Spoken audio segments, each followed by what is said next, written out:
So it looks like Israel will strike. It's only a question of when and where, which brings us to Iran. How will they respond to such an escalation? What kind of firepower do they have, and who are their allies? First, let's look at what Iran's government is saying. They seem happy with the status quo. Israel hit their embassy in Syria, so they hit back with missiles and drones. As far as Tehran is concerned, the matter is closed. But what if Israel hits back?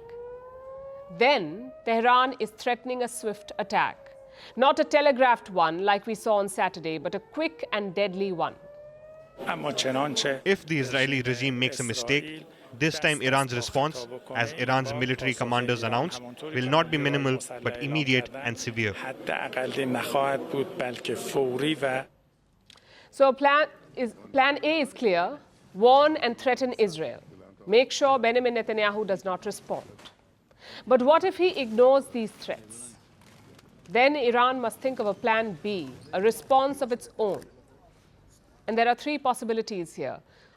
One is to use its proxies, like the Hezbollah or the Houthis. Hezbollah was not as involved in Saturday's attack. Maybe this time they will also join. The second is a repeat of Saturday, a mixture of direct and proxy attacks, more shock and awe than damage. And finally, option number 3, a lethal direct strike on Israeli military sites. No warning, no restraint. This one could actually cause serious damage. But which of these options will Iran choose? Well, that depends on Israel, in fact. If Israel's response is deadly, Iran may not have a choice. They will have to go one step above Saturday. If not, maybe proxies will do. So that answers the how of Iran's response. Now we come to the who. What is the security apparatus inside Iran? Who is calling the shots here? Iran has two major military forces. The first is the traditional army. The second is the IRGC, the Islamic Revolutionary Guard Corps, IRGC. And which one is more powerful? The IRGC. Iran's army is mostly deployed at the borders. But the IRGC is everywhere, in major cities, in friendly countries, in foreign embassies, even in the Iranian cabinet. Most of President Raisi's ministers are former IRGC officers. And how are they different from the army? The IRGC was founded after the Iranian Revolution in 1979. Their primary loyalty is not towards their country, it is towards the regime. So the army protects the country, that is Iran, and the IRGC protects the regime, basically your clerics and ayatollahs. Like any military, it has different wings. They have their army, navy, and air units. And what is the total strength? Almost 125,000 soldiers, 125,000 soldiers. In addition, they also have armed volunteers, sort of like a standing militia. They're deployed to crack down on anti-government protests. Reports say there are around 1 million volunteers. If true, that's a massive force. The IRGC also has stakes abroad. They created the Hezbollah in Lebanon. They also support and fund proxies in Syria, Iraq, and Yemen.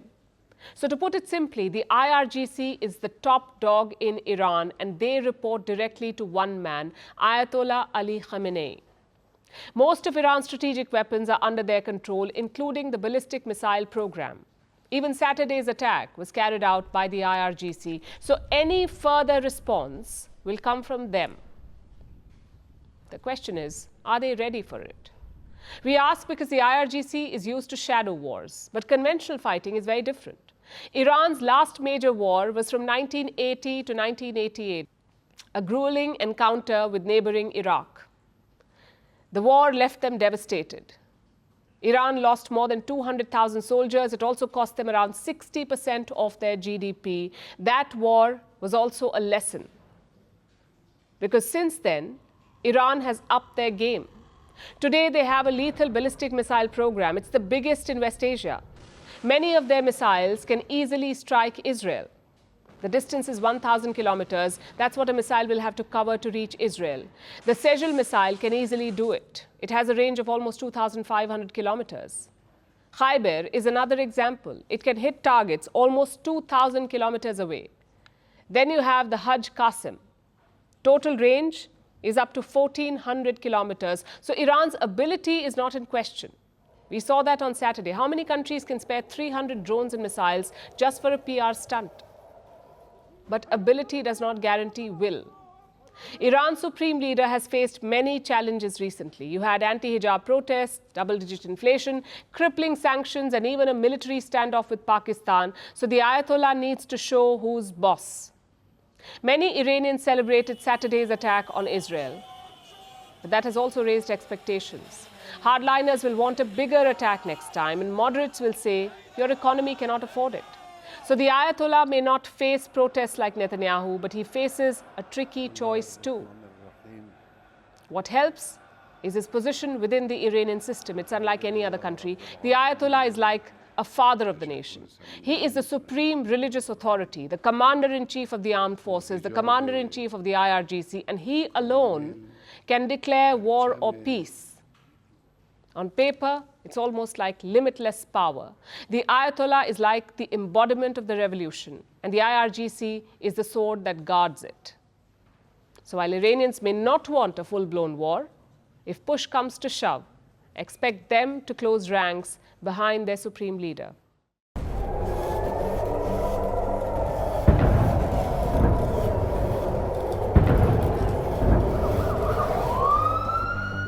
Iran has launched a direct attack from Iranian soil towards the state of Israel.